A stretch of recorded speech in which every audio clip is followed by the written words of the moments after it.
आज हम लोग पादप रोग के बारे में जानते हैं, प्लांट डिजायर के बारे में जानते हैं कि क्या है। तो पौधे में किसी भी तरह का नुकसान, पौधे में कोई तरह का नुकसान जो उसके सामान्य रूप या काम करने की क्षमता या आर्थिक उपयोगिता को प्रभावित करता है, उसी को पादप रोग कहते हैं। यानी कि पेड़ पौधे को जो इंक्रीज करने में जो आपका प्रॉब्लम करता है, उसी को पादप रोग कहते हैं। तो आसानी भाषा में लोग कह सकते हैं कि पादप रोग वे समस्या है जो पौधे को बीमार कर देती है और उनकी वृद्धि या उत्पादक को प्रभावित करते, वृद्धि और उत्पादक को प्रभावित करती है। तो भारत जैसे कृषि प्रधान देश में, भारत एक कृषि प्रधान देश है, इसमें पादप रोग, कीट और खरपतवार के कारण हर साल लगभग 18% फसल का नुकसान होता है। भारत में ये जो है पादप रोग के कारण 18% फसल का हर साल नुकसान होता है। तो देखते हैं कि पादप रोग के कारण क्या है।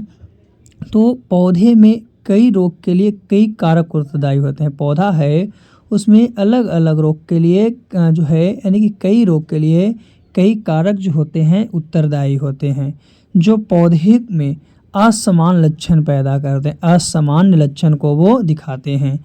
तो ये पादप रोग होने का कारण क्या है? तो पहला है विषाणु जनित रोग, पहला है विषाणु जनित रोग, दूसरा है जीवाणु जनित रोग, तीसरा है कवक जनित रोग और चौथा है अजैविक रोग, चौथा है अजैविक रोग। तो ये 4 प्रकार के आपका रोग है जो पादप रोग को पैदा करते हैं। कौन कौन? तो विषाणु जनित रोग, जीवाणु जनित रोग, कवक जनित रोग और अजैविक रोग। तो एक एक करके हम लोग सबसे पहले जानते हैं। तो सबसे पहला है विषाणु जनित रोग। तो विषाणु जनित रोग है क्या? तो तंबाकू का मौजक रोग जो है विषाणु जनित रोग है और तंबाकू में के पौधे में होने वाले इस रोग के कारण टोबैको मोज़ेक वायरस है, टीएम भी है, टोबैको मोज़ेक वायरस। इस रोग में पौधे की पत्तियां सिकुड़ जाती है। अगर तंबाकू में मोज़ेक रोग होगा तो उसकी पत्तियां सिकुड़ जाएगी, साथ ही साथ ये छोटी हो जाती है और पत्तियों में उपस्थित जो हरित लवक होते हैं वो खत्म हो जाते हैं, नष्ट हो जाते हैं। तो विषाणु जनित रोग तंबाकू में जो होता है उससे पत्तियां सिकुड़ जाती है, साथ ही साथ छोटी हो जाती है और उसमें हरित लवक नष्ट हो जाता है। तो रोग से प्रभावित पौधे को काटकर शेष पौधे से अलग कर देना चाहिए। जब ऐसा होता है तो जो आपका डंठल है, जो पौधे है जिसमें रोग हो गया, उसको काट कर अलग कर देना चाहिए या जला देना चाहिए। तो ये था आपका विषाणु जनित रोग में तंबाकू का मौजक रोग। चलिए और देखते हैं विषाणु जनित रोग के बारे में। तो अगला है विषाणु जनित रोग में आलू का मौजक रोग। आलू का मौजक रोग क्या है? तो जो यह रोग है पोटैटो वायरस 10 से होता है। आलू में जो मौजक रोग है वो पोटैटो वायरस 10 से होता है, वायरस 10 से होता है। इस रोग में प्रभावित पौधे की पत्तियां, जो पत्ती रहेगा उसमें चितकबरापन आ जाता है तथा बौनापन लक्षण प्रदर्शित करता, चितकबरापन आएगा और बौनापन लक्षण को प्रदर्शित करेगा। और जो है आलू का मौजक रोग वो कांदों पर उत्तक क्षय होता है। कांदों पर क्या होता है? उत्तक क्षय होता है। तो ये है आपका आलू का मौजक रोग। क्या? आलू का मौजक रोग। तो याद रखिएगा कि आलू में मौजक रोग जो है पोटैटो वायरस 10 से होता है। इसमें प्रभावित पत्तियों में चितकबरापन आ जाता है और ये बौनेपन हो जाते हैं और कंदों पर क्षय तक होता है। फिर है विषाणु जनित रोग में आपका वंटी टॉप ऑफ बनाना। वंटी टॉप ऑफ बनाना जो है आपका विषाणु जनित रोग के अंतर्गत आता है और इस रोग के कारक का बनाना वायरस 1 है। और ये जो रोग है आपका वंटी टॉप ऑफ बनाना, इस रोग का कारक जो है बनाना वायरस 1 है, बनाना वायरस 1। इस रोग में केले के पौधे बौने हो जाते हैं। केला का पौधा जो होगा बौना हो जाएगा और उसके वृंतों पर हरी धानियाँ, वृंतों जो होती है उस पर हरी धानियाँ या पर्णहरित और सभी पत्तियाँ शिखर पर, ऊंचाई पर जो है आपका गुलाबवत एकत्रित हो जाती है, गुलाबवत एकत्रित हो जाता है। तो बंटी टॉप ऑफ बनाना जो है इस रोग का कारक क्या है? वायरस 1 है, जो केले के पौधे में क्या करता है? बौनापन देता है और उनके वृंतों पर हरी पत्तियाँ, पर्णहरित, ये सब को क्या करता है? एकत्रित करता है। चलिए अब हम लोग चलते हैं विषाणु जनित रोग में रंग परिवर्तन, कलर चेंज के बारे में। कलर चेंज, तो जो आपका विषाणु जनित रोग में कलर जो चेंज होता है आपका हरिमाहीनता एक विषाणु जनित रोग है। जो हरिमाहीनता जो है एक प्रकार का विषाणु जनित रोग है।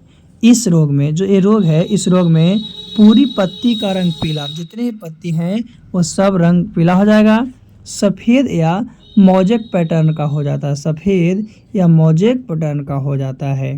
तो जो आपका सिराएं, पितली व अन्य भाग हरे, सिरा जो है पीला हो जाएगा और अन्य भाग जो हो जाएगा हरा हो जाएगा। और फिर क्या होगा, एधा वेनस क्लियरिंग में और वेनस वेंडिंग में क्या है कि सिरा हरा हो जाएगा, सिरा क्या हो जाएगा, हरा हो जाएगा, और जितने भी भाग हो जाएंगे वो सब पीला हो जाएंगे।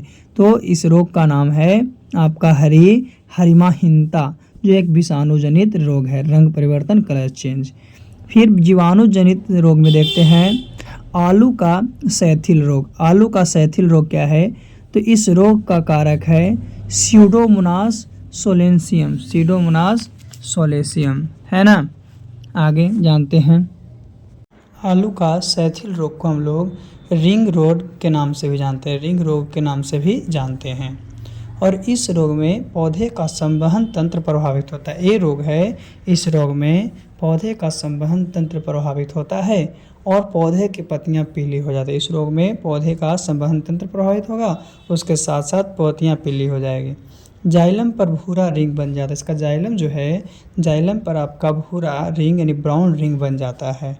यह रोग मिट्टी के माध्यम से फैलता है। और ये जो आलू का सैथिल रोग है, जिसे रिंग रोग कहते हैं, ये मिट्टी के माध्यम से आपका फैलता है। तो ये था जीवाणु जनित रोग में आलू का सैथिल रोग। चलिए आगे जानते हैं जीवाणु जनित रोग में ब्लैक आर्म या angular leaf spot of cotton, black arms या angular leaf spots of cotton. तो इस रोग का कारक है जेंथोमोनास जीवाणु, जेंथोमोनास जीवाणु जो है आपका इसका कारक है। और इस रोग से प्रभावित पौधे की पत्तियों पर, ये रोग से जो प्रभावित है उसके पौधे की पत्तियों पर छोटी छोटी जलाद्र संरचना बन जाती है। जलाद्र क्या होती है, संरचना बन जाती है, जो बाद में भूरी हो जाती है, जो बाद में क्या होती है, भूरी हो जाती है। तो तनों पर काले लंबे क्षत चिन्ह हो जाते हैं, तनों पर काले लंबे क्षत चिन्ह हो जाते हैं।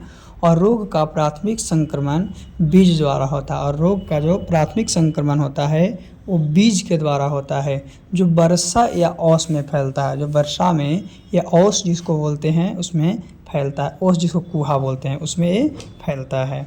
चलिए अब हम लोग अगले जीवाणु जनित रोग के बारे में जानते हैं। तो अगला जीवाणु जनित रोग है धान का अंगमारी रोग। धान का अंगमारी रोग क्या है, तो ये रोग जो है इसका कारक भी जेनोमोनास ओराइजी नामक जीवाणु है, जेनोमोनास ओराइजी नामक जीवाणु है। और इस रोग से प्रभावित पौधे की पत्तियों में, ये रोग जो होगा उसमें पौधे की पत्तियों में एक या दोनों सतहों पर पीला हरा स्पॉट दिखाई पड़ेगा, पीला हरा स्पॉट दिखाई पड़ता है। और यह जो स्पॉट है वो बाद में पीली होकर भूरी किनारे वाली, बाद में क्या होगा, पीला तो हो जाएगा, होने का भूरे किनारे वाली पत्ती ऊपर से मुरझाने लगती है, ऊपर से क्या धीरे धीरे मुरझाने लगता है। और इस रोग का संचरण मुख्यतः बीज के माध्यम से होता है।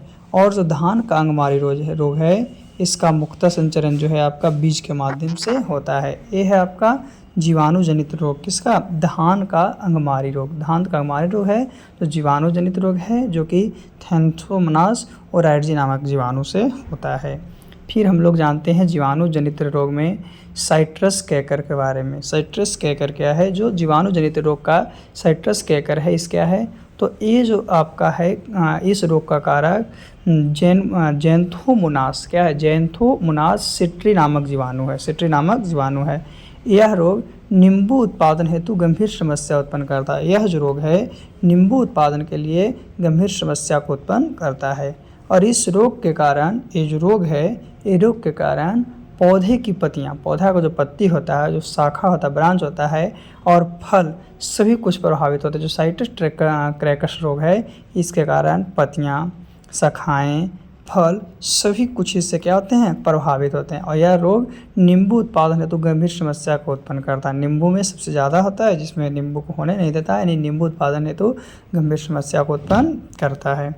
तो ये था जीवाणु जनित रोग। कौन सा? जीवाणु जनित रोग। फिर है आपका जीवाणु जनित रोग में गेहूं का टुंडू रोग। गेहूं का टुंडू रोग क्या है? तो इस रोग का कारक जो है आपका है कोरिनोबैक्टीरियम। क्या नाम है इसका? कोरिनोबैक्टीरियम। हाँ, फिर है इंडोबायोटिस नामक जीवाणु एवं एंजाइना ट्रैक्टी नामक नेमटोड है। नेमटोड है क्या है? इस रोग का कारक कैरोनीबैक्टीरियम, हाँ, एंडोबैक्टीरियम नामक जीवाणु या एंजाइनी ट्रैक्टी नामक नेमेटोड है। इस पत्तों में, इस रोग में पत्तियों के नीचे का भाग मुरझाकर मुड़ जाता है। पत्ती का भाग जो है मुरझाकर मुड़ जाता है। तत्पश्चात एक पीले रंग का पदार्थ का स्राव होता है। एक पीले रंग इसमें क्या होता है? स्रावित होती है, जो गेहूं की बलियों को नष्ट करता है। जो गेहूं को जो बाल है, बाल को ही क्या करता है? नष्ट कर देता है। इसी को बोलते हैं, ये सब किसके कारण? तो गेहूं का टुंडू रोग के कारण होता है। ये भी आपका जीवाणु जनित रोग है। ये भी आपका क्या है? तो जीवाणु जनित रोग है। तो आगे जानते हैं कवक जनित रोग। कवक जनित रोग में है आलू का वाट रोग। आलू का वाट रोग जो है कवक जनित रोग में है। और इस रोग का कारक क्या है? तो सिनकीड्रम इंडोबायोक्टिम नामक कवक है, फंगी है ना? क्या है? इसका नाम है सिनकीट्रियम इंडोबायोक्टिकम नामक कवक है। और इस रोग के कारण, ये जो रोग है, ये रोग के कारण आलू के कंद में, आलू का जो कंद होता है, हाँ, उसमें काले धागे जैसी रचना बन जाती है। काले धागे जैसी रचना बन जाती है और कभी कभी संपूर्ण आलू ही सड़ जाता है। जब ऐसा होता है तो आलू का पूरा होता है, क्या होता है? आलू पूरा सड़ जाता है, खराब हो जाता है।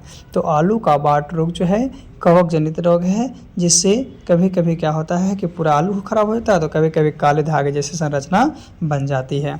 तो ये था कवक जनित रोग। चलिए अब हम लोग आगे जानते हैं कवक जनित रोग के बारे में कि क्या है और क्या नहीं है। तो आगे है आपका कवक जनित रोग में आलू का उत्तरभावी अंगमारी रोग। आलू का उत्तरभावी अंगमारी रोग क्या है?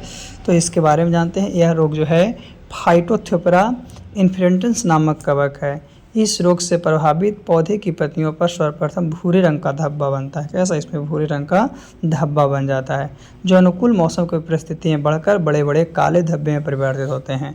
तो इस रोग के कारण अंत में पत्तियां पूरी तरह झुलस जाती है, झुलस यानी जल जाती है और पौधा सूख जाता है। तो ये था हम लोगों का कवक जनित रोग। कौन सा रोग? कवक जनित रोग। तो आज के लिए हम लोग इतना ही। फिर से अगले वीडियो में कोई ना कोई टॉपिक के साथ पुनः मिलते हैं, है ना? आज के लिए इतना ही।